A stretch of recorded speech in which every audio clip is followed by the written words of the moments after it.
God, was it that long ago? 20 years ago. So 20 years have gone by, and they're only just now thinking, oh, That's when I maybe went you to the can wear your USGP, by the way. shoes through the the thing. shoes. 20 Yeah, years. 20 years. 20 years of residual, and still routine after 9/11. financial markets How have much changed. do you The think is going to banking's happen changed. after COVID? Shoes have changed. 20 years we're going to be wearing masks.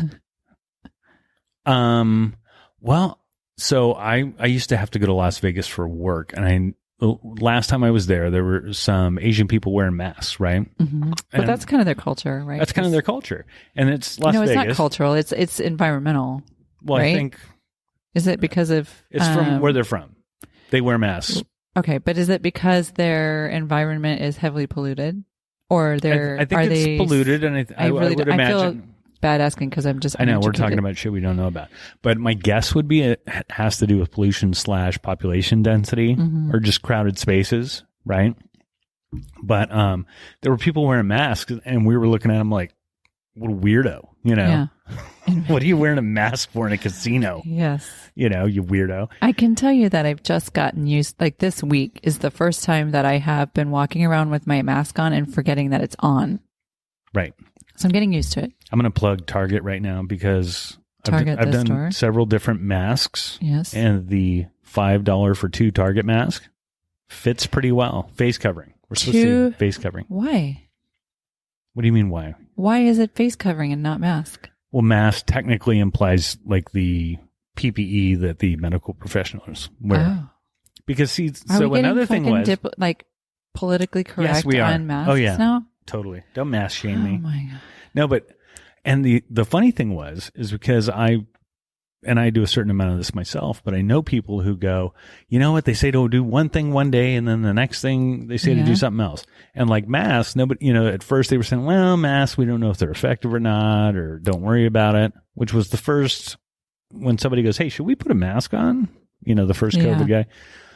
But the reason for that is they didn't want to run on the medical PPE, right? Which there ended up being shortages of anyway. So they didn't want to come out with a recommendation for a mask right away because it would have sucked up all the stuff for the medical professionals. And the PPE is the one that's got that little vent thing. Right. And it's got more than that. It's statically charged and yeah.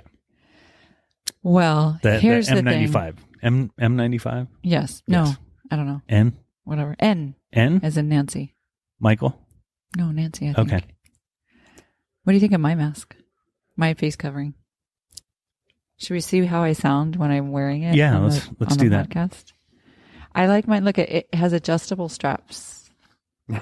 I can't either. I have to hold it. Here, headphones off. You have to just hold it on the head. I don't want to talk on this all night. I just want to see what it sounds like. So when you go back and edit, you can be like, I'm going to edit that part out because I can't understand her. I think everybody's voice is just going to sound a little deeper and more muffled. No, you know what? You remember the other day I asked you, you called me and I was like, why do you sound like you have cotton in your mouth? Yes, it's because you had your mask on. All right, take it off. Okay. It's much better. I don't think that's the truth.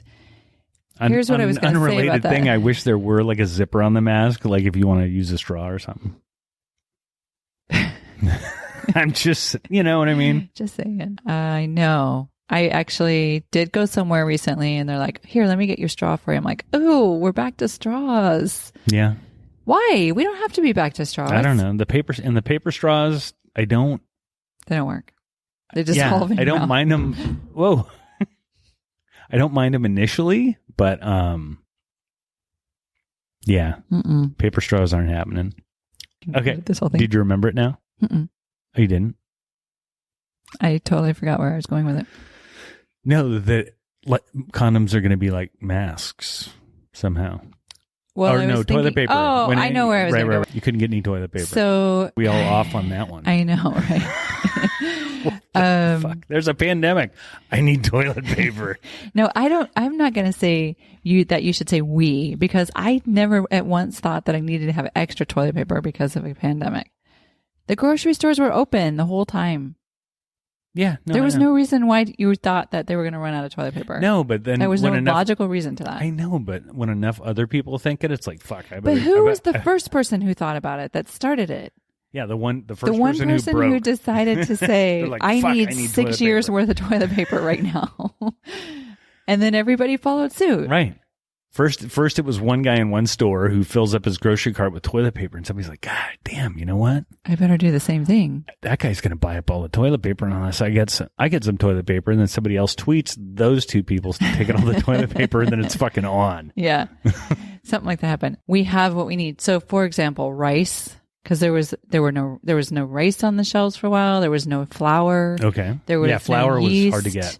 Right. They're like, so this is what I'm talking about. Like, should we make a list of Like all our of the things? like our educated list. Yes. Now that we've been gone through it once. Yeah. And so all of our pantry items that we think, okay, I'm going to be making 17 cakes in the next month.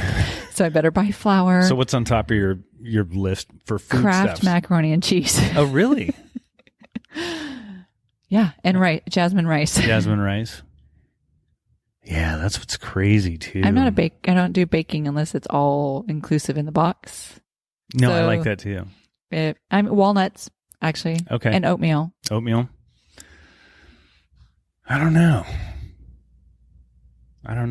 You know, I don't have cup of enough soup. room in my freezer for much more. So That's one, one kind of hindsight thing. And I want to give kudos in a really weird way to a friend of mine who wanted to like build like a survival kit. And I'm like, the worst case scenario is you got to plan for like maybe a week. Maybe. yeah, because the grocery stores stay open. Because if it's an earthquake or something, they're gonna be parachuting food in or whatever. Mm-hmm. You know what I mean? Like it is America. Rations. Yeah, we're not going to be isolated for more than a few days. Well, I don't know. Our president might just screw everything up, and then nobody's going to want to deal with us. It's a bunch of IOUs in the They're pantry. Like, fuck America. We don't need to export anything to them because they're just a bunch of idiots. So, and it turns out pandemic wasn't on the list. But yeah, everything. So power's not an issue. So kind of where I was going with this is I've really been thinking about getting a freezer. It wouldn't be a bad idea in the garage to have a freezer. Okay, so let's go down this road about the freezer. Freezer. You have a freezer and you put stuff in it. How come? Frozen foods. Yes. How long does something that's meant to be frozen stay good before it gets frostbite? Because I feel like I freeze things and then I end up throwing them away anyway because there's frostbite. Well, I think the idea too is generally to eat the things you freeze. I mean, it's not a ration kit. Oh. It's not like a time capsule. You don't bury the freezer in your yard and wait for the world to end. Wait for the world to end and then like, oh, I got a freezer full of frostbitten meat. Follow this cord. Good point. But yeah, no. So I think you rotate it, right? What are your thoughts about freezing bread? I don't know. I always feel like frozen bread. Have you frozen? I don't because I feel like if you defrost it, then it gets soggy. And whenever you seal bread, like in a Tupperware or something, it gets weird. Yeah, I don't know if I'm on board with the. But I think you can freeze dough. I don't know. Dough scares me. This is why I don't make pastries because I'm afraid of stable because you can just use flour. So I think back to Costco. I think the idea, the flour. I know. I think the idea with a freezer is to freeze meat, right? That's why if I would have like what you're talking about, if I invested in a freezer, right, to put in I don't have a garage, so I don't know where I would put it. But let's just say I had a garage and I would buy meat. Right, like some ground turkey and chickens and whatever. But how long can I leave them in there before they're frostbitten? I'm going to say probably like a couple years. Oh, really? Yeah. After having never been opened. Right. Let's say you buy a Costco pack of like 16 pounds you better ground vacuum, beef. You have to vacuum seal it, right? So it's worth buying one of those. Yeah. All right.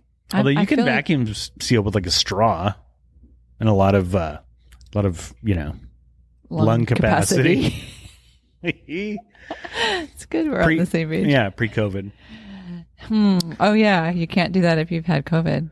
Right, and that's that's another thing is I don't know, man. There's so many weird things you think about, right? And I would imagine everybody thinks about it, but like I know some people that have to work, right? Mm-hmm. And they're like they work sick anyway. And there's those people out there. Yes. Also, the same people are probably the ones whose Chugging NyQuil. kid. I'm fine. Yeah. But their kid, and then their kid wakes up with the sniffles, and they're like, send them to school. It's okay. Like, I'm going to send them to school Because anyway. I can't call in sick to work. Yeah. So they're going to school. I mean, right? And here we are. Yep. November, shutting it down. Flu season. Yeah. Here, and then there's another component. You just look to the sky like, fuck, please no. I know. Well, there's another component to this, and that is, and I'm not a scientist, nor am I a medical By the expert. way, this is way longer than I planned, but it's going good. I don't know the. I'm not a doctor, but I'm going to say some real doctor kind of stuff. I'm going to say some medical stuff right now. Medical stuff. How long does it take of you? Now, let's just pretend the people who quarantined were doing it legitimately and didn't leave their house and aren't like. Right. So, at what point does your immune system start becoming like, oh, I don't need to work really right now because there's no viruses coming my way. A conversation. So, but how long is that? Is it over a period of months that can happen, or a period of years that you're not exposed, in which case your immune system's like, I'm on vacation? I would say, being a non-medical professional as well, the fuck is it? Go ahead. So, I'm going to open the door for this person. Being a non-medical professional as well, that I would be pretty disappointed in the human body. I personally want to think of our immune system like riding a bike. You know what I mean? Yeah. Like our antibodies are like, you know what? I know how to beat that fucking chicken pox. I've done it. So you think it's going to kick back in? I think not until it sees the chicken pox, though. But it already has. In other words, everything that we've gotten, that we've caught, cold-wise and everything else in the past that our body has learned how to cope with, I'd be pretty disappointed if our body just like fucking forgot all that. Well, of course I'd be disappointed, but that doesn't matter. So what is the reality in terms? I think that, do we have any listeners who are medical doctors? I would think, I think they'd be, I don't know. I'll ask my neighbor. Actually, I have a member here who works for. I think it's going to be okay. I think that people's immune systems are going to. My money's on being hardy, a hardy immune system. I think you're an optimist. Hey, this is Phil, and this is a concept podcast, which I'm going to go under the title of Podifornia for now. But I'm going to talk to people I know about the issues of the day, and we'll see where it goes. So anyway, to begin with, I talked with Danielle Stroble, who not only has a great podcast called I'm Not Going to Lie, but she also runs Killer Street Co-work in Petaluma. So we sat down and talked a little bit about their reopening after COVID, and just listen for yourself.